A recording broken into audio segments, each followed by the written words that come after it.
Good Monday morning, everyone. Welcome once again to Arnie's Fantasy World of Sports. And Lenny, I'm fascinated by the bouncing meatball. Yeah, that was, you never know, right? I mean, as long as it doesn't bounce once you eat it, that's the main thing, I guess. Don't want it doing that kind of thing. Anyway, good morning, everybody. Chat room, welcome to you, Andrea and Beer Man and Coronas, Cyclonus, and George, and Lawrence of Warwick, and Lenny, and to all of you on the Facebook page. Looks like I may have just lost you. I don't know, maybe not. Let's see. Technical difficulties abound this morning. Bear with me just a moment. Let's see here. Because I think I can fix what I just lost. At least I hope so. And we will find out shortly, won't we? Not sure if I'm with you or not. I hope that I am. I hope I haven't left anyone. Let's see here. Looks like we're still on go. So if you have any questions this morning about fantasy football yesterday, we're going to talk a lot of football this morning. Week 10 in the books after tonight's Monday night game. The Vikings and Bears will kick it off tonight around 8 o'clock. I looked for the Bears to win that one. I picked the game Thursday night correct. I told you I thought the Colts would beat the Titans, and they did. Let's talk about these fantasy players. You know, one thing that, in my opinion, fantasy football and fantasy baseball have in common, just from a basic tenet position, is this.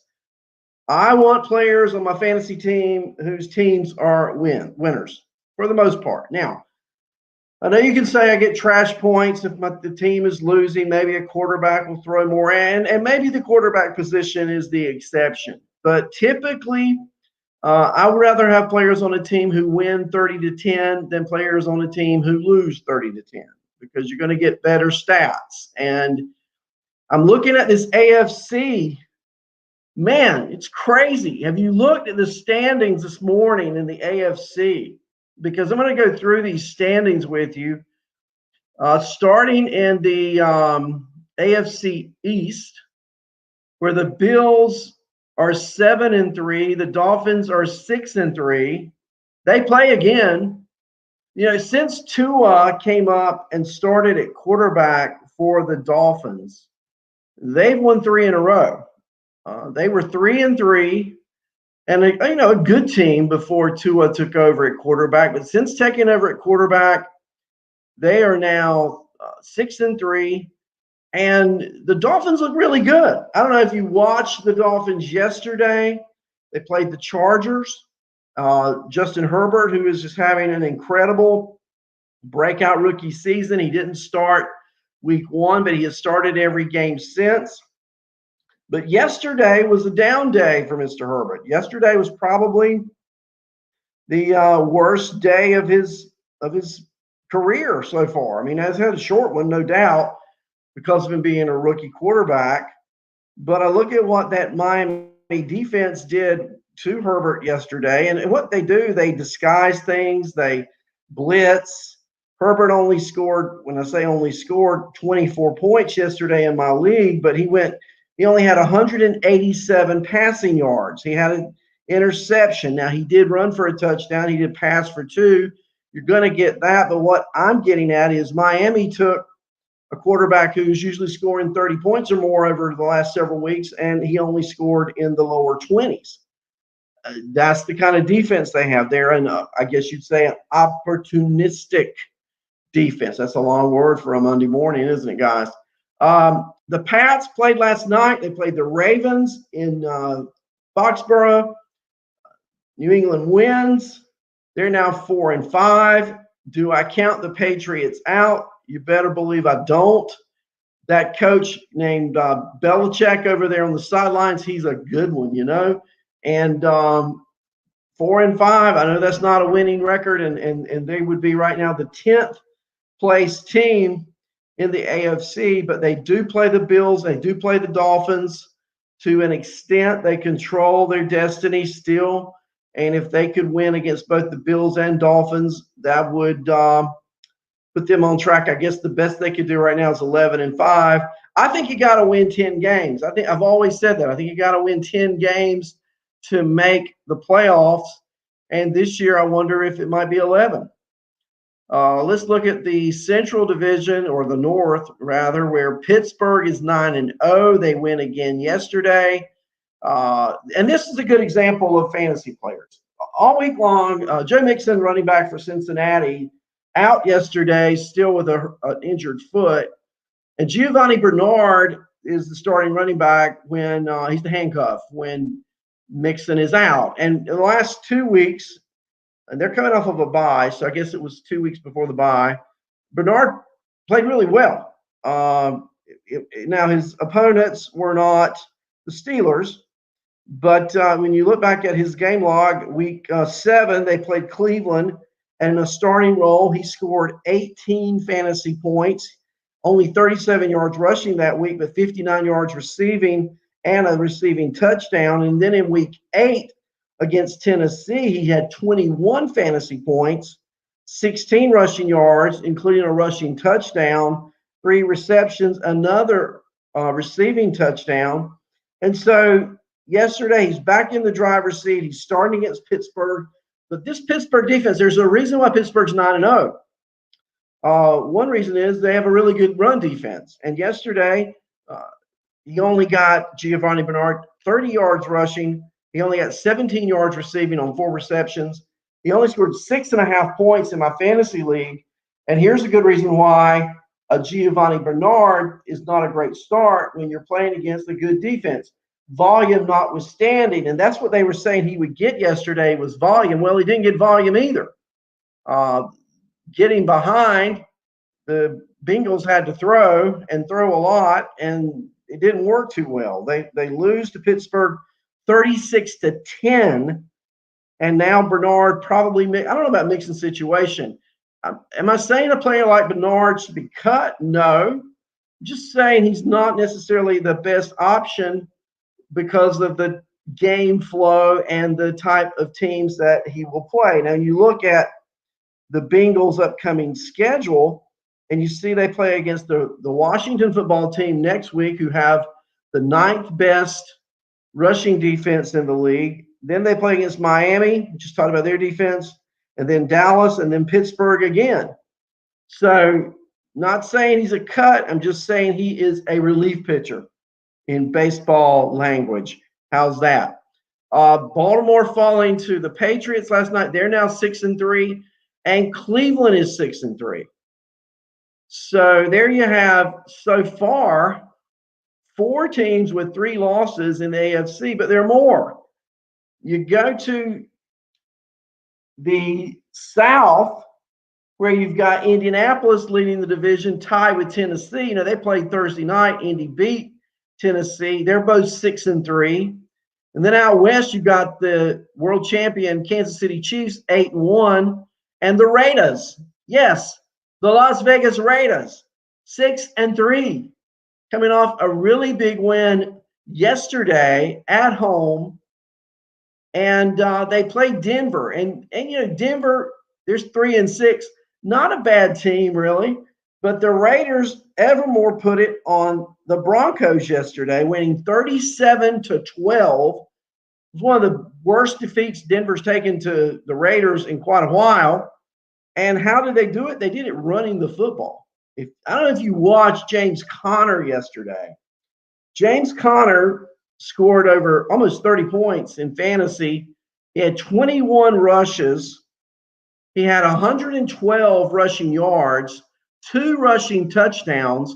He caught 4 passes for 24 yards. And there's the key. Derek Carr only threw for around 160 yards yesterday. The Raiders are becoming a very physical football team. They're running the football. They're taking time off the clock. They're wearing down the defense of the teams that they're playing against. And Jacobs is a really big part of that Oakland offense. In fact, I dare to say if Jacobs were to get injured, that would have a big, big impact on the Raiders. Now, I know Booker came in relief and had some really good stats, but remember, they were trash points. Trash points count in fantasy. The Raiders aren't going to win a lot of games 37-12. I did look at a stat yesterday, though, on the Raiders, and their first 10 games, the winning percentage against the teams they played is like 588. And over the last part of the season, the winning percentage of the teams they will play is like 430. So they are certainly getting into, it looks like on paper at least, an easier part of their schedule. We shall see. But that AFC will be an interesting fight to the end. The Dolphins look really good. Talk about the Bills for a minute. Did you guys watch? What a game. Did you guys watch the game yesterday between the Buffalo Bills and the Arizona Cardinals? Because if you didn't, you need to watch it on NFL Network. It's like one of the most exciting games of the year. Wow. I know where to start. I know where I'm going to end. Okay. First of all, Arizona wins 32-30.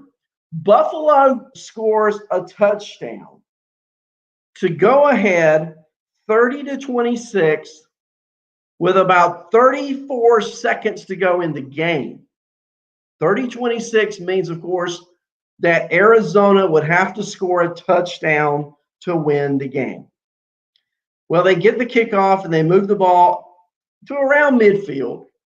And with just seconds on the clock, last play of the game, Kyler Murray, remember that name, drops back in shotgun. He gets some pressure. He moves to his left towards the sideline. And at the last moment before being tackled, throws a Hail Mary towards the end zone. DeAndre Hopkins is between three defenders. Now, I'm going back in time. I'm a Raider fan. You already know that.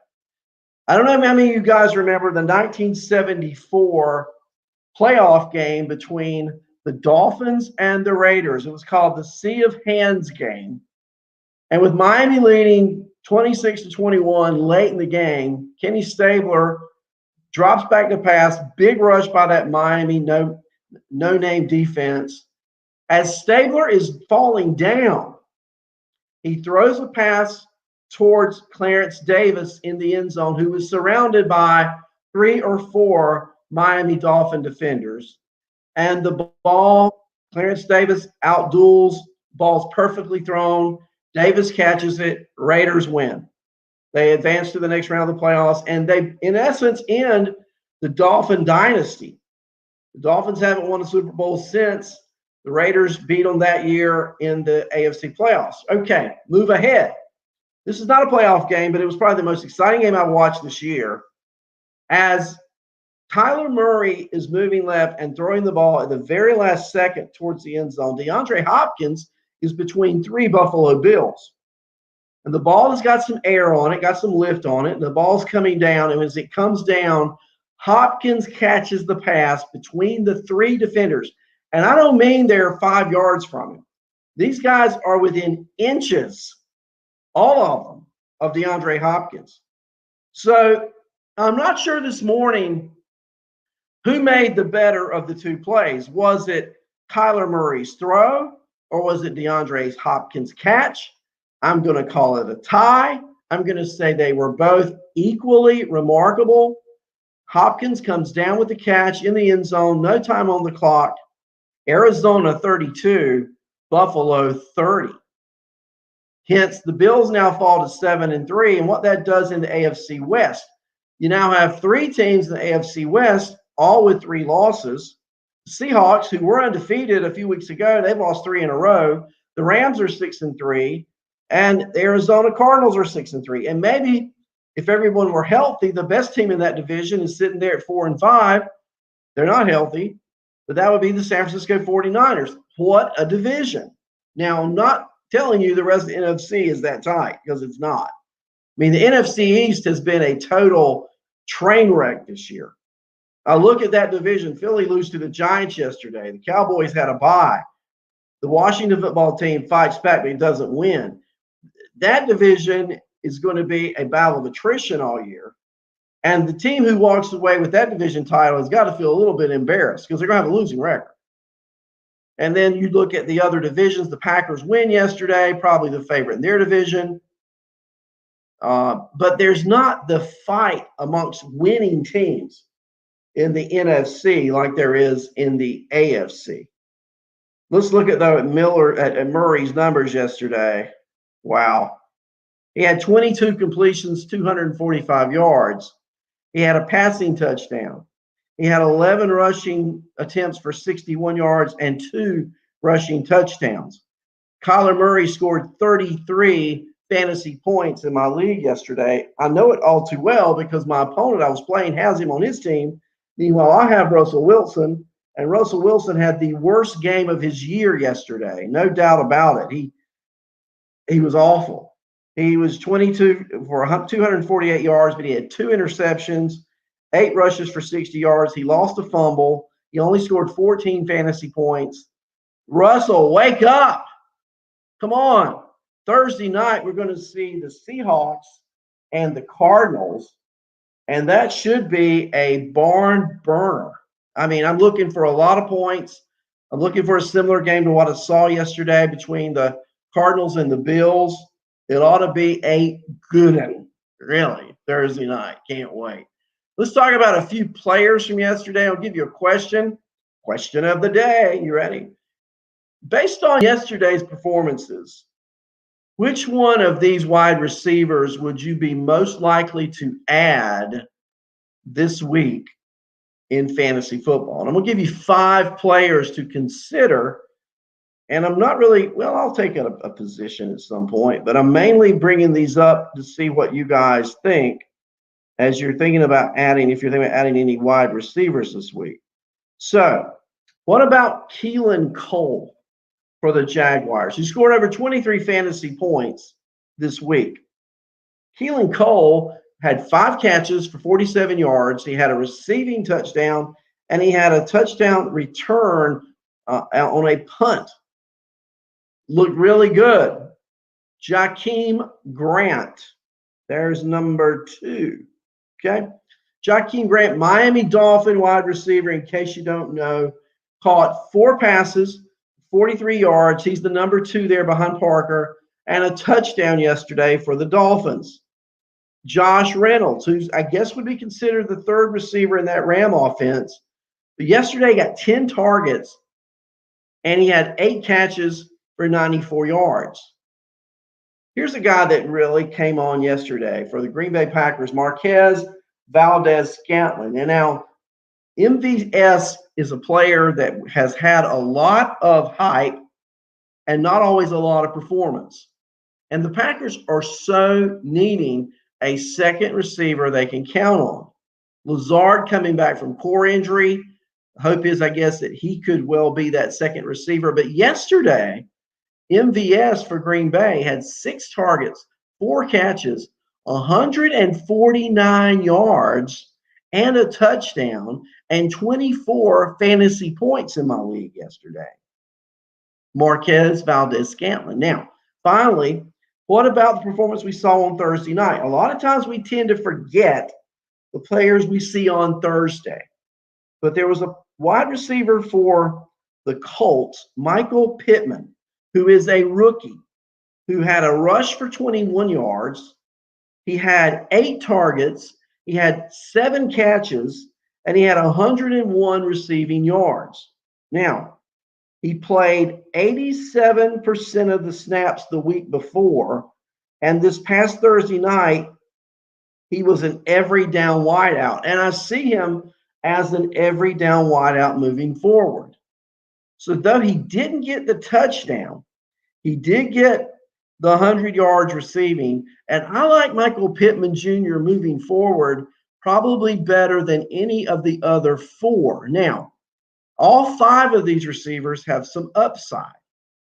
I think if I had to rank the 4, I've got to go with first Pittman, second I'm going to go, here you go, little thing here. I'm going to go with Jakeem Grant of Miami. It looked like Tua has something going on with him watching the game yesterday. I make him my second in this group to target. Third, I take Scantling for Green Bay on a good team with a great quarterback, and he's earning the trust. We use that term a lot, probably too much, but he's earning the trust of Rodgers there in Green Bay. I like Josh Reynolds better than Keelan Cole.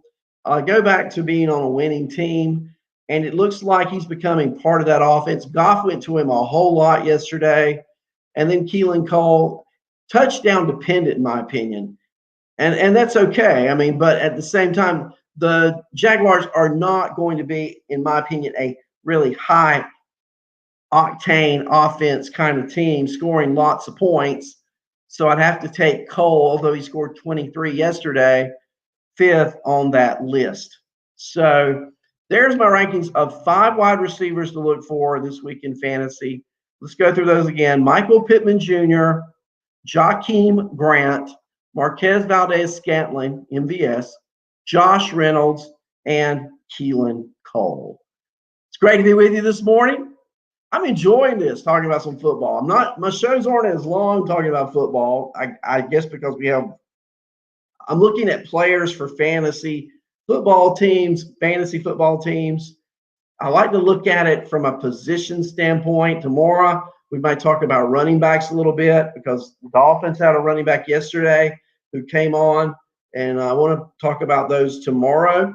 But I hope everybody has a great day. Remember, there's a Monday Night Football tonight, the Vikings and the Bears. That ought to be a classic. Knock them, drag out, fight them out. The Bears with that great run defense, the Vikings who love to run the ball. And here's a little stat for you before I leave. The quarterback for Minnesota, Kirky Cousins. Does anyone know his record on Monday Night Football? Anyone? His record on Monday Night Football is you ready? 0-9. That's right. 0-9 is his record on Monday Night Football. So will he go 0-10 or will he break the streak tonight for the Vikings? We shall see. Everyone have a great day. I'll be back with you tomorrow right here on Arnie's Fantasy World of Sports.